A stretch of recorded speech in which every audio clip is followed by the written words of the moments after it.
Hi, this is Yolanda Van Veen, and in this segment we're going to talk about how to prune dwarf fruit trees. Well, pretty much any type of fruit tree has different varieties that are dwarf, and it's just a smaller variety of the same tree that gets really big.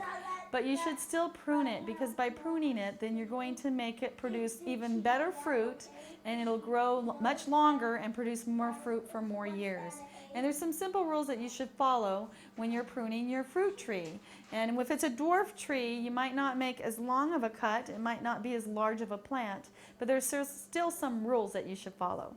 So when you're pruning any kind of fruit tree, the goal is to cut out a lot of the random branches towards the top of the tree, because those are usually the more fruity branches that's going to produce the more fruit, and you want to thin it out about 1/3 the size each year, and that way it won't just get tall and lanky, and it'll fill up and you'll get a lot more fruit quicker. And so just by cutting out, see the lighter colored branches, you can get a lot more fruit, and you just trim them out and even it out so there's more sun that gets into the middle branches, and the tree will do much better.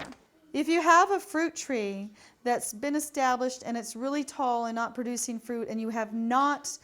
pruned it very much, then you can actually cut out some of the top branches, and what you're making is called a vase cut. By doing that, you're forcing most of the growth back down to the bottom part of the tree, and you'll get a lot more fruit for the next year. So when you're pruning any type of a tree, you want to be really careful to cut it at the right angle. For example, if it's a large branch, you want to cut first at one side and then the other side, and then you're cutting that whole heavy branch off. Because if you just cut from one angle, it might actually hurt some of the bark and get into the main trunk. And you never want to hurt the main trunk, because you will lose a tree if it gets too damaged. And you don't want to cut it too far out either where the CD cut is, because what happens is then it gets too much moisture and it'll rot, and there's too much dead material.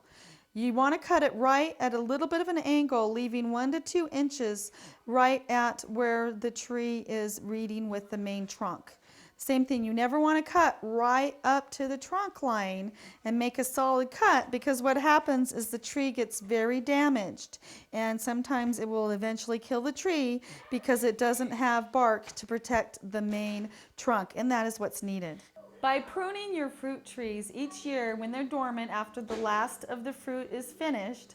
you can actually thin out the tree a bit so it gets more sunlight, and you'll get even more fruit the next year.